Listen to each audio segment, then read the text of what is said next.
in hindsight, a blessing about that experience was that I kind of got to be like, you got a level of popularity there, but you didn't, like with doing Road Rules, being on MTV, but you didn't have any money, right?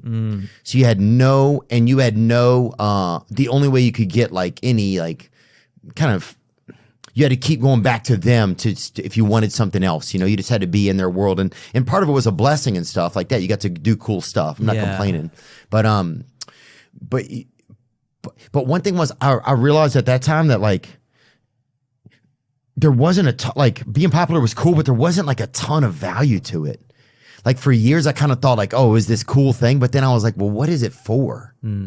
Like, where does it really, I'd end up having long conversations with drunk dudes at a bar or something, or some fucking monster that corners you and you're like trying to look over his shoulder for like, hopefully some woman's giving you eye contact and you're sitting there just stuck fucking inches away from some dude's non-deodorant, But yeah, I think I realized that there wasn't a lot of, that fame had like, there wasn't a ton of value to it.